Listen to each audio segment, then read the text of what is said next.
Hi, boys and girls. This is part 1 of lesson 1.3. We're going to be learning about the properties of real numbers. And there are a couple. That's why I broke it up into 2 parts. I'm not covering all these properties in one time. All right.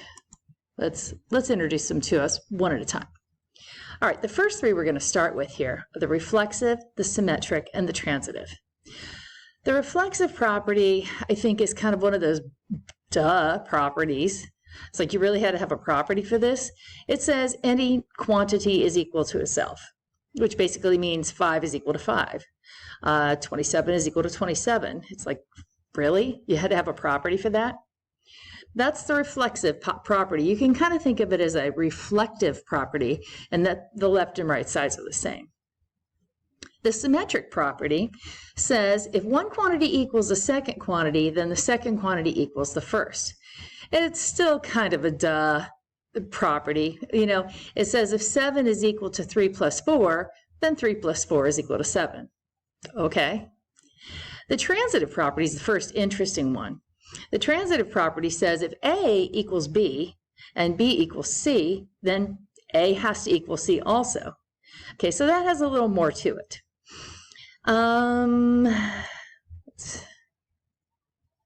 Okay, here we have example 1. This is on page 23 of your workbook.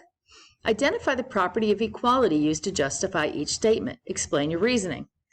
Turn on my electronic pen of math. All right, so A says if 13 plus 25 is 38, then 38 must be equal to 13 plus 25.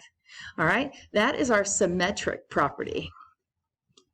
I tried to do my very best special handwriting. It's not easy with this stylus thing. The symmetric property of equality. And then B, well, this is kind of my big duh one. Y plus 4 equals Y plus 4. You don't say. This is the reflexive property of equality. And we remember it because it sounds like reflective, which means the left and the right sides are the same. Identify the property of equality used to justify each statement for the check. Well, 22 plus 7 is 22 plus 7. That is reflexive. Very reflective. If 36 is equal to 17 plus 19, then 17 plus 19 must equal 36. This is symmetric. Don't worry, this section is open note. I don't expect you to memorize these. The other property is the transitive property. And that's the one that says if A equals B and B equals C, then A has to equal C also. So we have a cooking example. If the amount of sugar in a recipe is equal to the amount of flour plus 2 tablespoons.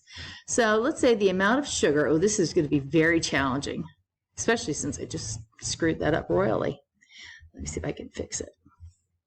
All right, try it again. I'm writing with an electronic pen on this. This is very challenging. If the amount of sugar is equal to the amount of flour plus 2 tablespoons, and the amount of flour plus 2 tablespoons is equal to the amount of milk, then we know that the amount of sugar, I just did that again. Oh, this pen is, oh no. This pen is so hard to write with. Then the amount of sugar is equal to the amount of milk. Next time I'm just going to type them, right? So basically, this is an example of the transitive property of equality.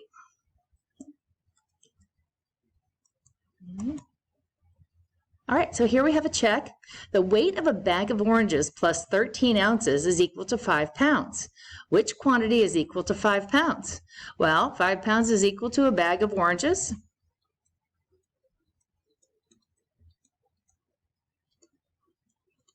plus 13 ounces. This statement is an example of which property? This is the symmetric property.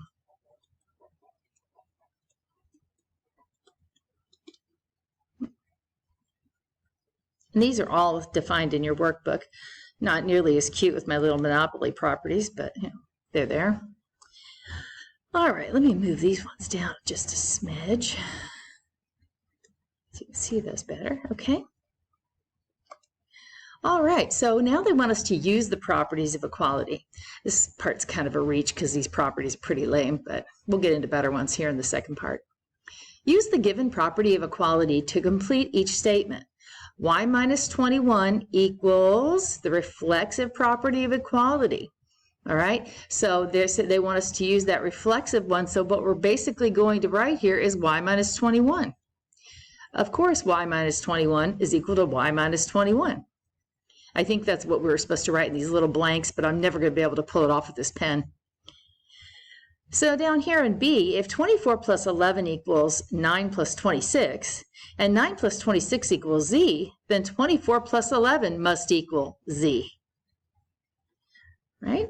So if one quantity A equals a second quantity B, and the second quantity B equals a third quantity C, then the first quantity A equals the third quantity C.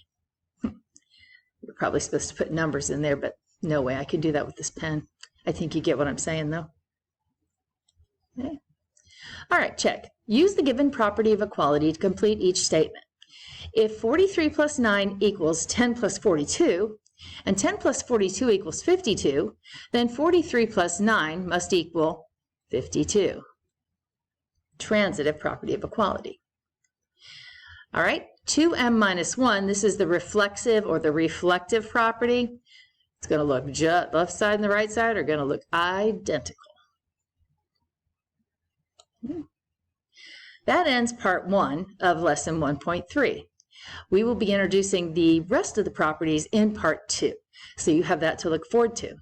All right, there is a practice assignment open on Reveal, McGraw-Hill Reveal. It will be open all week, and it will not be due until Sunday evening, next Sunday. So you have plenty of time to work on that, but you may want to hop over there and have a look at that and see if you can answer the ones that have to do with these 3 properties. All right, I will see you in part 2.